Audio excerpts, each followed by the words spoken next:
Yeah, certainly I have concerns, and I guess that underpins the fact that I'm here today, and it's on account of the concern I have both as a legislator but as a stakeholder in the market as well. As rightly pointed out on the floor of the stock exchange today, when South Africa was the number one economy in Africa, the market was number one. But in Nigeria, that's not the case.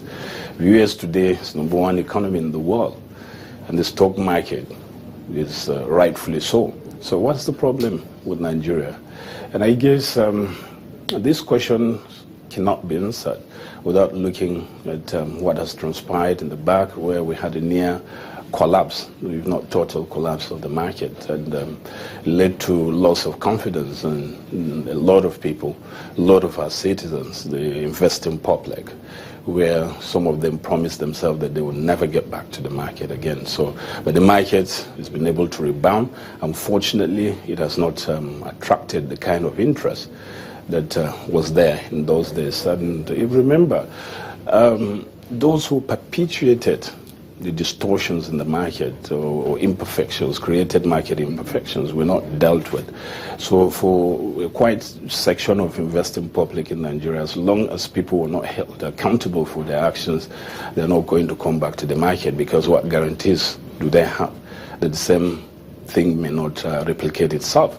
So that is where the problem is. So right now, I have concern of deepening the market. Why is it that companies who have all the incentives we can offer to companies operating in Nigeria, and they're making so much money on account of money that's flowing from our citizens to the corporation, because definitely it's flow of resources from the people that make the companies tick. Why is it that they're unwilling to cut on the market? Is there anything that we're supposed to do?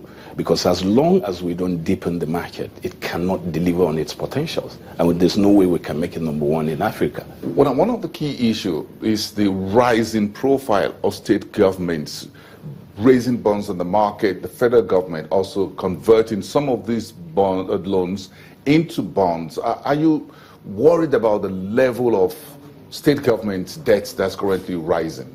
Certainly that should call for concern. I don't know how we can address that, but I believe that it doesn't fall within my primary mandate as a legislator. But I'm worried about that. And we had said before, especially when AMCON was in the process of clearing the toxic assets of bank, we did warn that if care is not taken, AMCON was going to be the next bubble that was waiting to like explode on our heads. And eventually it's almost happened. So all these bonds being raised, being floated, I sincerely hope that we'll not run into a situation where we will have a default on them.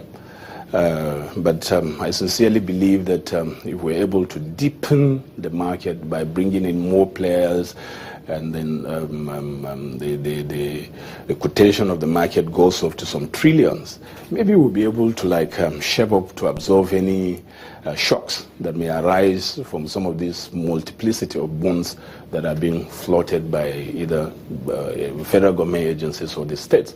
But it's still a source of concern for me, because the market has remained shallow, and we don't have any option but to deepen it. We can't continue our previous practices and still expect different outcomes. So if we're speaking to change, something must change in the market. Now, let me remind you, in December last year, at the presentation of the 2016 budget by President Dogara at the National Assembly, you gave a very interesting closing remarks, vote of thanks as it were, and you said that the budget cycle in Nigeria should be reduced, should be looked into again. Now, what lessons do you think we've learned from the 2016 budget, the time it took for the preparations, for the presentations and approval and signing? Do you think things can be improved in the new budget for 2017? Well, I'll tell you two things. Number one, it relates to the procurement process in Nigeria. If you look at the Procurement Act very well, you discover that if you were to do any serious procurement within the bounds of law, it takes you at least a minimum of 6 months to complete that.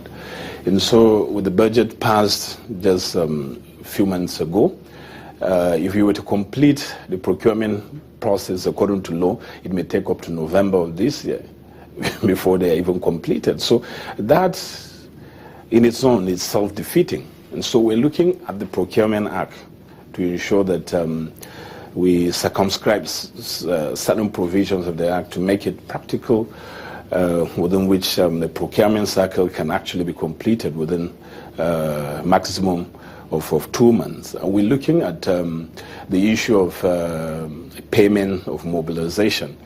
In the present Procurement Act, it's maximum of 15%, but we want a situation whereby we can move it to 50%, so that a procuring entity can say, okay, this is a procurement that has some offshore components, and in view of the IFEX crisis we have in the country, if we were to pay 15%, it's not even up to what the company who is procuring can even procure the offshore whatever that is procuring. So